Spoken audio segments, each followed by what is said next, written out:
Hello everyone, I'm ImKibitz and welcome back to Satisfactory, where we've been busy these last few weeks automating tens of thousands of items per minute.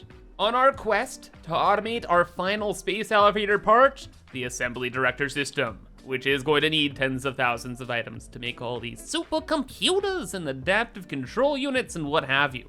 And so far so good, we got our 20,000 quick wire per minute, 10,000 steel, and 15,000 wire per minute, along with a variety of other parts. Most importantly though, we are done most of the bulk items, i.e. basic components that need like tens of thousands of items per minute. And I keep track of everything on this spreadsheet here. So we've got past this part, then we got through death, and now we can start to work through some of the random stuff. For example, reinforced iron plates that we're gonna need for the modular frames, and modular frames which we'll need for heavy modular frames, and then a bunch of silica for high-speed connectors. Or I guess a better word would be intermediaries. Yes, we have a lot of intermediaries to get through, and I really wanna focus on a lot of them today. Not only to get them done, but also to check on space.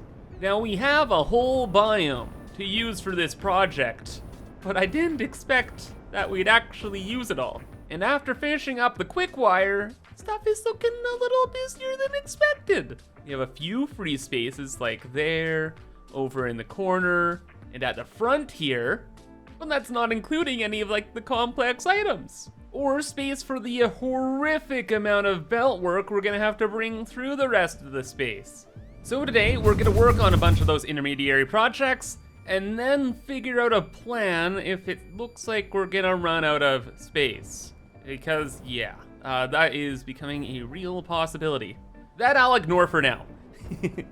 So first thing we're gonna work on is cheap silica. The silica is gonna be used for high-speed connectors. We're using this alternate recipe here that uses raw quartz and limestone, and we need about 2,500 of that per minute. Good news is though, in this corner we have space, and also we have all of the quartz that we're gonna need, and all of the limestone is right here too. Or at least between that truck station and this one. Well, I guess that limestone node over there, but you're picking up what I'm putting down. We got all the stuff here. So then without further ado, we're just gonna start rocking and rolling. Last time we built something like 200 assemblers, so I am super familiar with building these. And we're going to just cover whatever space we can find around here and more of these. And in total, we don't have too much to do. It's only 90 assemblers. And with this blueprint, it's not too bad. The convenient thing with this is that the silica is not gonna fill up the output belts, and balancing is gonna be a lot easier, so I'm not super worried about that. So we will just go around and spam to our heart's content. And after spamming all the machines, now begins my favorite part, where we have to figure out all the belt logistics now.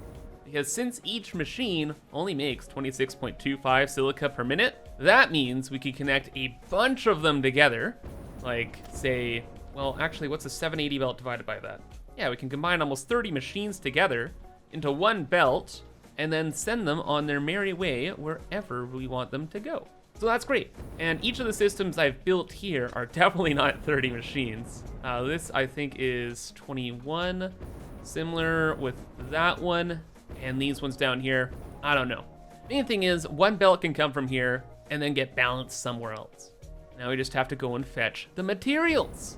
So let's get the most important one, the silica first, from over at this truck station. This truck station actually has 2 trucks delivering silica because we're scooping it up from some nodes over this way. They're 2 normal nodes of 600 silica each, and since we have multiple trucks on the route, we're able to transport 1,200 silica to one truck station. We just have to make sure that we have the 2 belts scooting off of it, so we're actually taking that much material out. And once everything's up and running, we'll have to check on the truck station to make sure that the transfer rate is actually good enough, which I'm sure it will be. Like, it's not too far of a distance, and it's 2 trucks. Trucks, very useful lads. Next, gotta get the material across the highway, so we'll just make a little bridge here and there. And that will get them over to the project area. Finally, all the items will start by going into this part here and kind of circle around through the rest of the machines. So we do want this coming down somewhere like here. And then also we have to think about the limestone, which will go up there, just over and above like that. And we'll probably add in some decorations too, but for now we're just kind of getting proof of concepts here. Now where things will get a little weird is that we do not want to try and measure out the exact amount of material that will go up there. We kind of just want to stuff the system full of as much raw quartz as we can, and then have the rest kind of scoot down this way to the other systems. And how I've been doing that around this area is I set up a smart splitter, followed by a merger, and then one of the belts goes into the smart splitter. We will have any go to the right, and then overflow go forward, so the quartz prioritizes going this way and into the first system. And then the rest of it will merge in with the other line and go into the other systems over that way. And then the same kind of rationale with the limestone too, which is just over here, goes that way. We'll have the similar kind of setup with the smart splitters, and then it should all be just fine. As for bringing all the items together, well, we got a bunch of systems all over the place, and we're probably gonna end up with like 5 different belts. And I guess the closest free space is over here. So at the end of the day, we will just have 5 bins, or actually, wait, how many bins do we need? We're gonna have 5 belts, but how much material will we actually have? Checking my notes here, we're gonna get 2,350.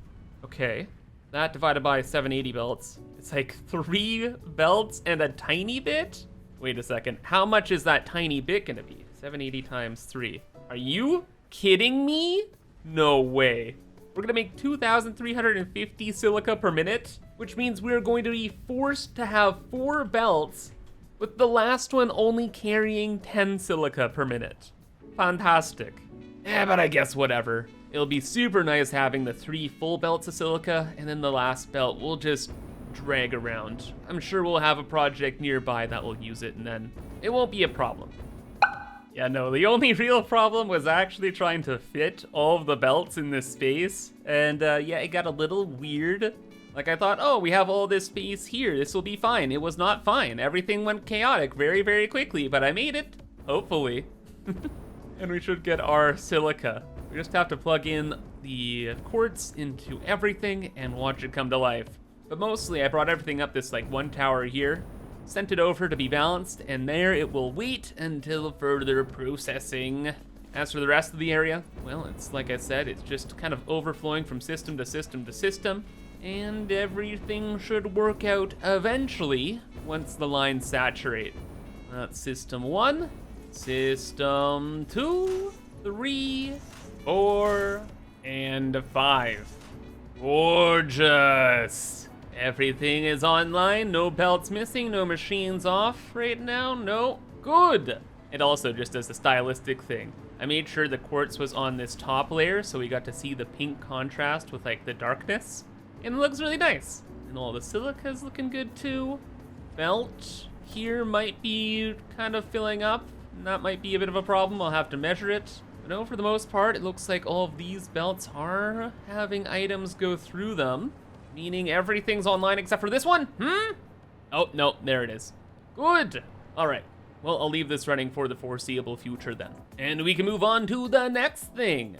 However, back my mind, I am definitely getting worried about the space. Like, are we gonna be able to do the rest of our electronics work in this little area here? I don't think so.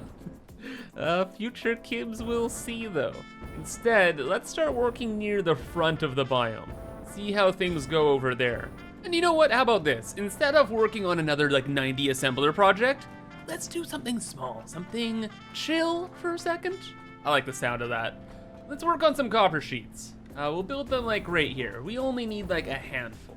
Or I suppose a little more than a handful, like 250 using this recipe here. But at the end of the day, it's only like 12 refineries, so no biggie. Should be able to fit that about in here? Yeah, and then water's right there. And I think we have water, probably. Let's just put these together. Oh my gosh, I was about to not use a blueprint. Am I insane? Holy, guys, if I have one tip for you, it's like get used to blueprints, man. But if you don't feel like making blueprints yourself, you can download mine on Patreon. They're all there, available to download and use. And there's also tons of bonus content there as well, like real life vlogs of my travels and other things. Plus, Patreon is the best way to support me, so I really do appreciate you even checking it out. Thank you. And looking at refineries though, a bit of bad news. We can only fit in 6 in this space. Good news is that we can fit 6, so hey, I want to use this space for this, so we're just gonna overclock. Generally, I don't want to overclock in this project because I want there to be lots of machines in this area to look cool. But in like really weird niche scenarios like this, it's fine. But yeah, overall, pretty much no overclocking, unlike our other projects. Okay, this should be fine to set up. We just took up the water there, bring it down this way. No biggie. Copper, hey, there's copper that's being used for something. Wait, do we have any copper anywhere? Oh, actually, yes we do. From last time, we actually happen to have a little bit of extra copper right over here. So I'll belt some from here, bring it over there, and that won't be a problem at all. Water, now I'm not 100% sure about what's going on there. Oh no. Oh no! Oh no! We don't have any water here. Well, we do have water here, but we don't have any available. In a vain attempt to help future Kibs, I took all the extra water and I brought it over to there to be used in refineries for copper, thinking we wouldn't need the water. And now we do. So now we need to get another pipe of, how much water per minute? 300 according to my notes. Anyway, it's gonna be a pipe regardless, and now we have to go and scoop it from on top of the mountain. Oh wait, Kibs, there's water right there. Why don't you just use this water? Well, this water is infected with beans, so I don't want to use it. Also, bringing water up and down here isn't too bad. The main thing always with projects is getting the initial infrastructure down, but once it is, it's easy to expand on most of the time. Next, for example, we just go over this way, grab one of these, put them down right next door, and up, and expand on just what's here. No problem.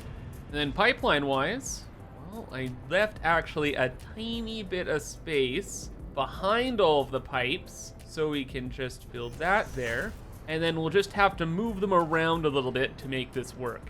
For aesthetic reasons, I made this bottom pipe go to the top, and then go onto the front of this system, just so it looks more aesthetic. But now we can just move it and utilize this space in between here and bring the extra sip down.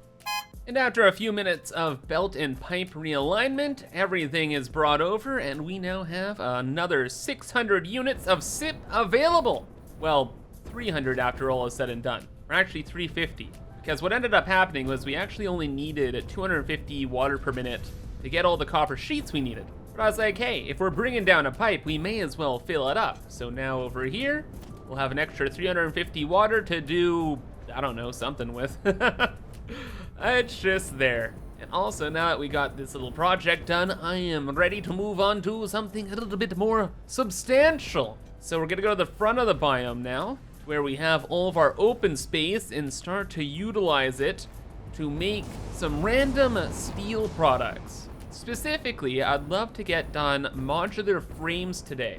We need about 267 of them per minute, but to put it all together, we're gonna need like 150 assemblers. And we're gonna need so many because we're gonna use the assemblers for practically every stage.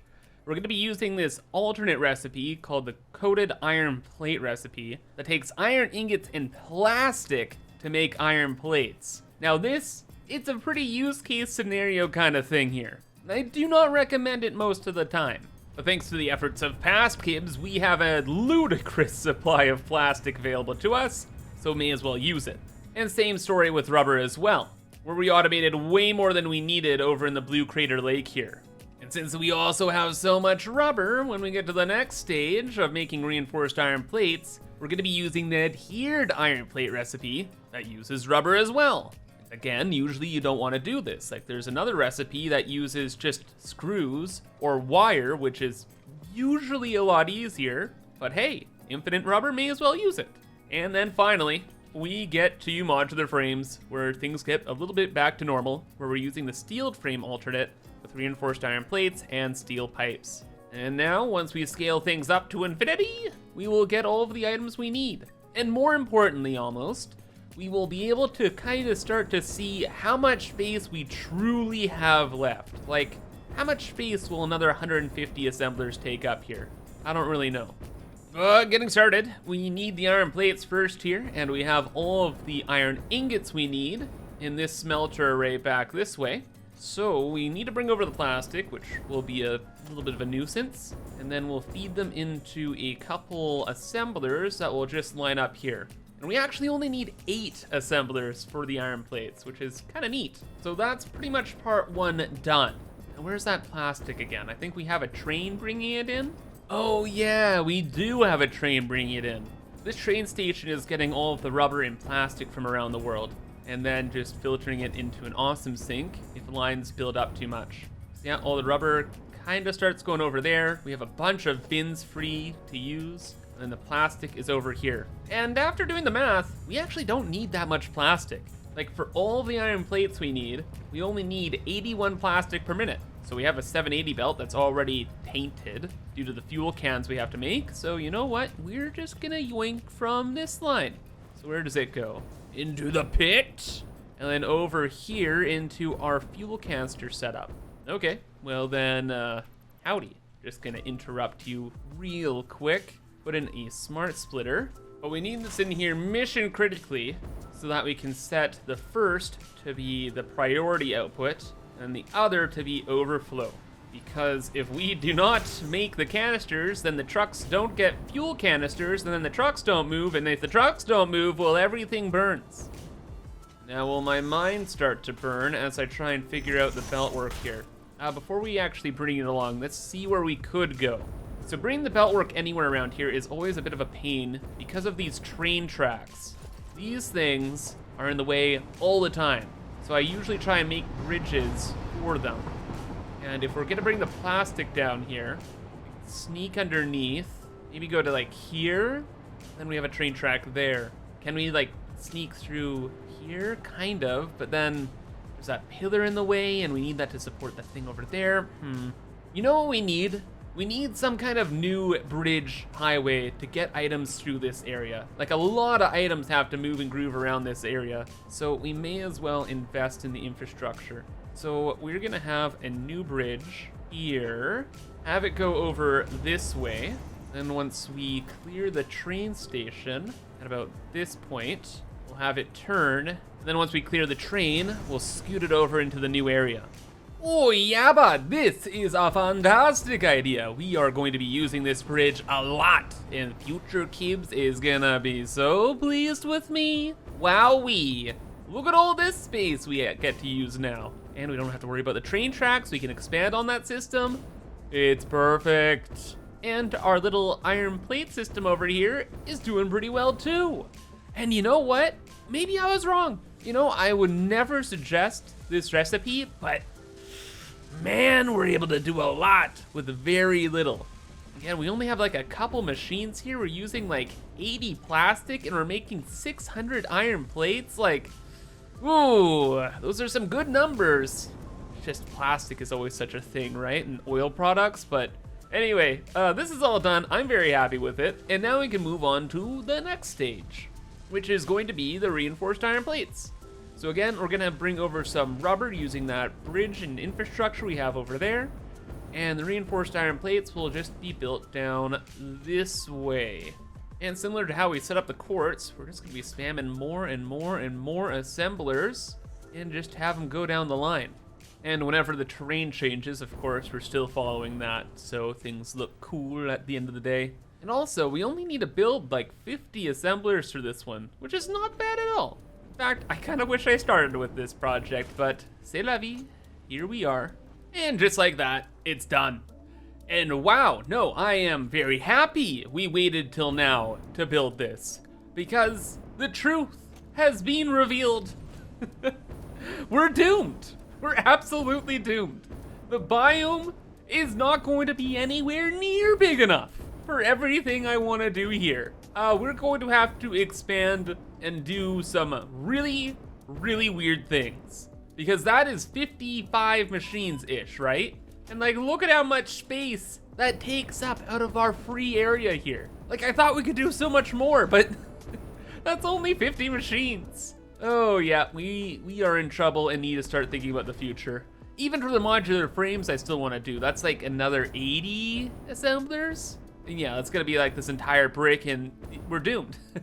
We're doomed. We need to start planning for contingencies immediately. Like right now, we are stopping automations. We are building a road. That is what we're gonna do. We're gonna build a road. Once we get the modular frames built over there and some other things, we will have to truck the items out to somewhere else. Where that'll be, that's a future Kibs problem. As for the road though, I happen to leave this little ramp here as a contingency plan. I didn't know what I was gonna do with it. Maybe I was gonna have like some truck stations down in this area. I wasn't sure, but now it is going to force its way over into that other area.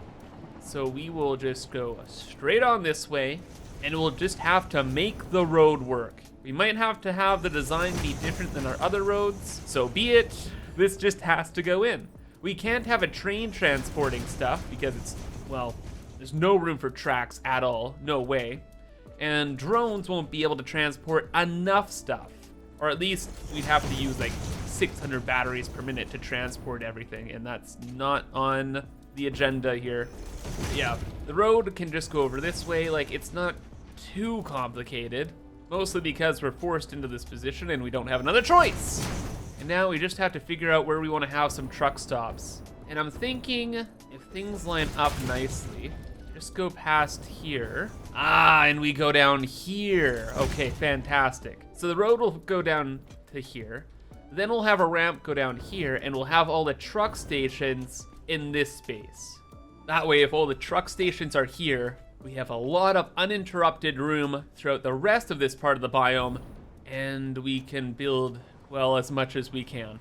And from the looks of things, it still won't be much. But at least the truck stations and road turned out looking pretty good. Like there happened to be space underneath at least some of the road for some extra pillar supports, which made it look pretty cool. We're able to have little cart crossings integrate with the road system just fine. And it only got a little weird over here because of the train track, because we needed to go up this little hill and it's not the best, but for shoehorning in an unplanned road, you know what? I'm gonna take what we can get. And now we got it. Plus, adding in an extra road also means we get to add in a new sip and scoot. Let's go! Sip and Scoot is the little gas stations we build all over the place for the trucks to go and pick up the packaged fuel. This guy, which we have a nice little blueprint for. You might be wondering though, Gibbs, why don't you just load in the fuel to the truck stations like over there, or where the trucks will be dropping off and picking up stuff? Be quiet. We're having fun here, okay? This is not an efficient thing to do, but it is super fun and these gas stations look super cute. So that's what we're doing. We are adding them in. Probably one of my favorite things I ever built, and specifically why I love this project just so much. Like, look at it. It's adorable. Or really, now it's adorable. And now with the fuel brought in and the paths integrated, the Sip and Scoot is done and ready to service the future trucks that will scoot down along this road. I don't know what trucks will be scooting around here, but hey, it's all set up and ready to go. Future Kibs will be pleased. That just leaves us with the last thing I want to do today, which is set up all of the modular frames we need. So, very similar to how we set up the reinforced iron plates here, we're just gonna cascade all of the assemblers down the hillside, belt them all together like we did with the silica, and that will be that. The main thing is, we'll see how much space this all takes up.